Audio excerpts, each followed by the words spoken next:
The great thing about using smartphones today is that when I actually want to contact somebody over the phone, I don't dial phone numbers anymore. I just go through my contact list, find the person I want to talk to, and give them a quick ring.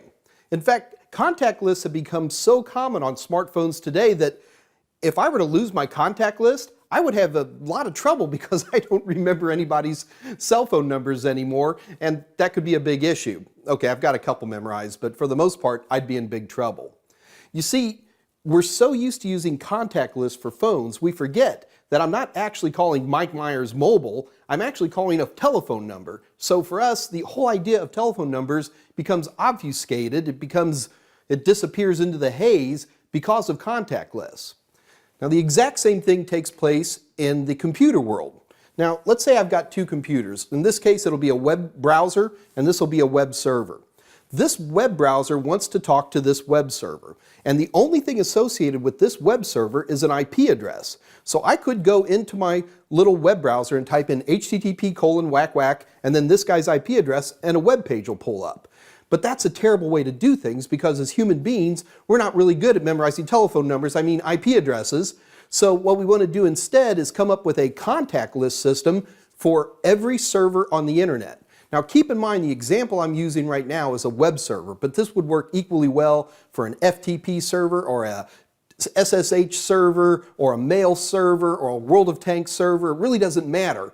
If you have a server, there's an IP address associated with it, and as human beings we're terrible at memorizing this, so we need some kind of contact list. Well, the contact list that I recommend to you is called the Domain Name System, or DNS. DNS is only one thing. It is bazillions of computers all over the world whose only job is to, you ready? Resolve IP addresses based off of fully qualified domain names. A fully qualified domain name, we've seen them all, for example, www.totalsem.com or ftp.microsoft.com or system.fbi.gov. I mean, there's zillions of these computers out there, and the DNS's job is to take these fully qualified domain names and then find out what the IP address for these individual devices are and then hand it to your computer so it can then work. Now, before I want to get into exactly how DNS works, let's take a moment and understand the structure of fully qualified domain names. So let's start with one that's near and dear to me, www.totalsem.com. So this is the web server for my company. Now, if we take a look at this, and starting on your right, my left, you're going to see that there is a .com. There are basically a number of fully qualified top-level domain names. And you've seen these names like .com, .edu, .gov. All of these have to be established if you want your computer to be part of the big internet DNS system. So that's your top-level domain. Now, if we go all the way to your left, you're going to have the individual host names. So for example, in this example, I have www. www is the name of one individual computer within the totalsem.com domain. It's my web server. And the reason we use www is really, it's a matter of convention. People are used to going into their web browsers and typing www something when they want to get to a web server. I could just as easily call it timmy.totalsem.com, but I'm going to have a lot of trouble when people go up to their web browsers. They're not going to type in timmy.totalsem.com. They're expecting www. So there's no magic to the word www. It's just good etiquette. Now, this is maybe for web browsers, but we do other things. For example, if I had an FTP server, we by convention use ftp.totalsem.com because people are expecting that for FTP servers. If this was a mail server, people would be expecting probably mail.totalsem.com because when people are configuring their web clients, they're expecting to type in something like that. So the name of the host can be anything. There's a lot of flexibility here, but we do have conventions that are nothing more than etiquettes for a lot of the more common applications. So we've got the host name and we've got the top level domain. Let's talk about this guy in the middle, or our secondary domain. Now, underneath your top level domains are millions, and I mean millions, of these secondary domains. And there's all kinds of flexibility in here. For example, when you look at this entire fully qualified domain name, you'll see it has three pieces: the host, the secondary, and the top level domain. There's nothing wrong with that, but keep in mind, you can have a lot more dots. If I wanted to, for example, I could have something like www.houston.texas.totalsem.com. So you can have, I believe it's like 127 individual names, but the total length of a fully qualified domain name cannot be more than 256 characters. So you can have a lot of flexibility in here. However, keeping it simple for right now, for the most part, especially for things that are exposed to the internet, you're going to have these three pieces: the host, the secondary, and then the top level domain. Okay.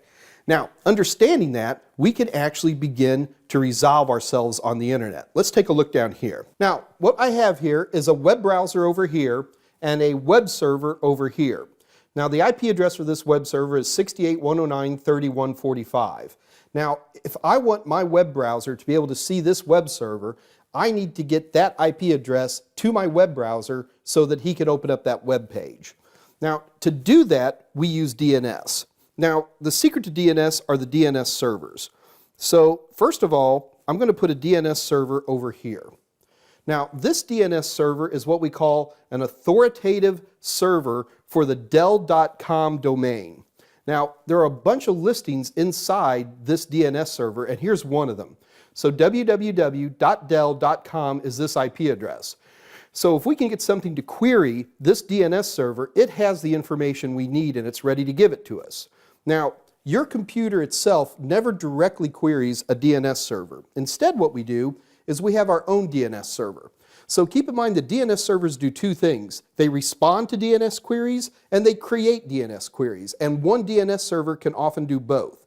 But in this case, I'm separating the functions. So, first of all, this DNS server, it might be a DNS server that's in your network. If you're connecting to an ISP, like with a cable modem, this is probably controlled by your internet service provider. I don't care where this DNS server is physically. The important thing is built into your computer right here are DNS server settings. And if you type ipconfig/all on this computer, you'll see its DNS settings.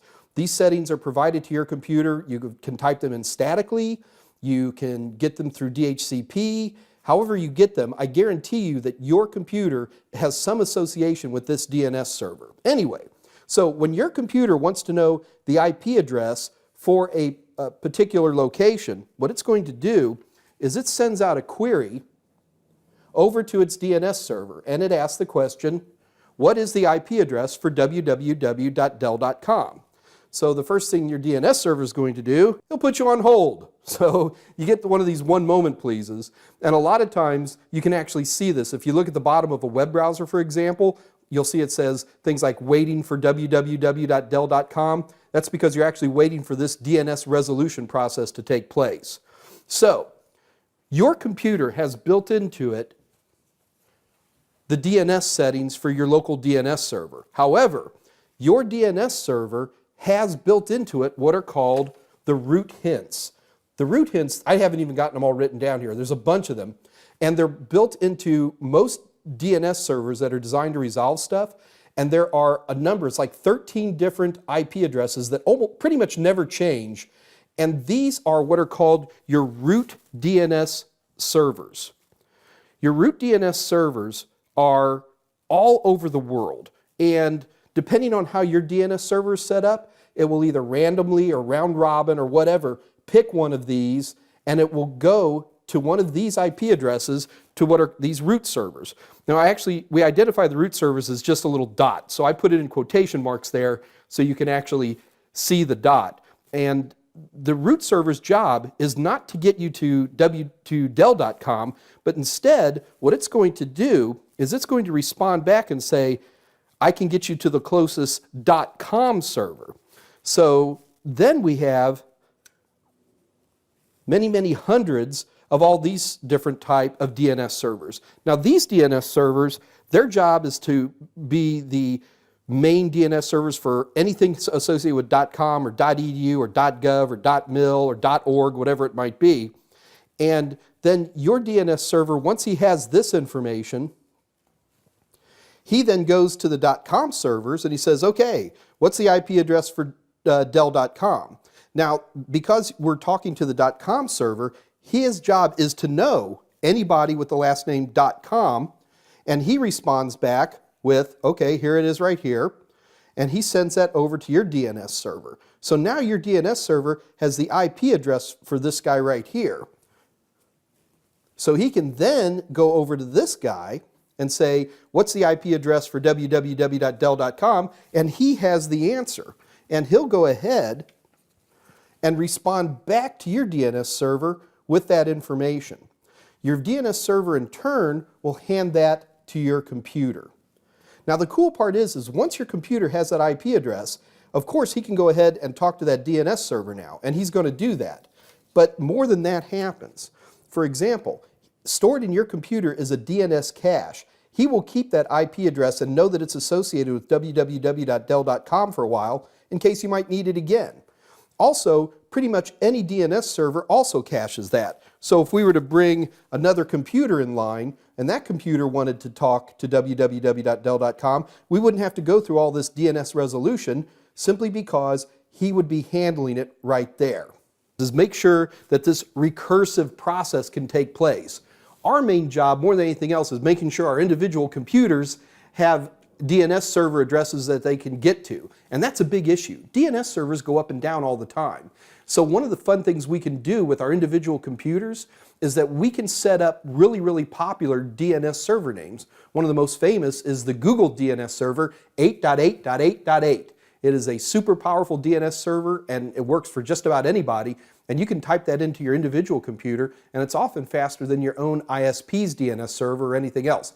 Keep in mind that this is very cool, but if you have your own in-house DNS server and you try to replace it with that Google one, your DNS server might be helping you resolve for local computers within your network, and that would be what we call a bad thing.